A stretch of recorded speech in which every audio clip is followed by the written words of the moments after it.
মসজিদে রাখবেন। আমি মা বোনদের উদ্দেশ্য করে বলছি, আমি জানি প্রত্যেকটা ঘরে মা বোনরা আছে। আমাদের প্রধান অতিথি এখন কথা বলতে, আপনারা জানলে এখানে এসে জানলে বসে পড়েন এবং তার মূল্যবান বক্তব্য শুনেন। ধন্যবাদ। আসসালামু আলাইকুম। আমাদের আজকের এই উঠান বৈঠকে আমাদের মাঝে উপস্থিত আছেন ঝালকাঠি জেলা গণ অধিকার পরিষদের সম্মানিত সভাপতি জনাব শহীদুল ইসলাম ভাই। উপস্থিত আছেন আজকে যার উদ্যোগে এই উঠান বৈঠক অনুষ্ঠিত হয়েছে ঢাকা মহানগর উত্তরের শ্রম বিষয়ক সম্পাদক আমাদের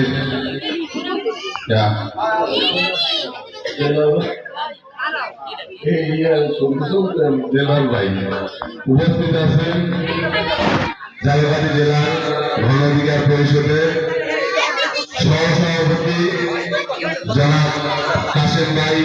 উপস্থিত আছেন ছাত্র অধিকার পরিষদের ঝালকাঠি জেলা সেক্রেটারি জনাব আলামিন সাজু।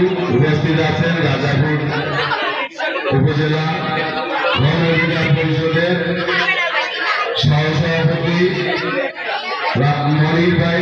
উপস্থিত আছেন সাবেক ছাত্র অধিকার পরিষদের সেক্রেটারি আমাদের সাব্বির ভাই সহ আজকে যারা আমাদের এখানে উপস্থিত আছেন সকল আমাদের মা বোন মুরব্বী তুল্য সমতুল্য এবং ভাই সমতুল্য সবাইকে আসসালামু আলাইকুম। 2026 সালের নির্বাচন, আমরা একটা নির্বাচনী আমেজ, আমরা বহু বছর পরে একটা নির্বাচনে আমরা ভোট দিতে পারবো। ভোট এটাও কিন্তু একটা ঈদের মতন, সবাই অপেক্ষা করে কেন্দ্রে যে ভোট দিবে। তো এটা আমরা বহু বছর পাই না। আমরা বাংলাদেশের নাগরিক ঠিকই, আমাদের ন্যাশনাল আইডি আছে ঠিকই, কিন্তু আমাদের নাগরিকের প্রধান যে জায়গাটা একটা ভোট দেওয়ার জায়গা, এটা আমরা বছর দিতে পারি না। তো এবার আমরা ভোট দিতে পারবো। তো আজকে আমরা এই রাজাপুর কাঠালিয়ায় আমি এই প্রথম নির্বাচনে আসছি। গণ অধিকার পরিষদ 18 কোটা সংস্থা আন্দোলন থেকে শুরু করে এই 5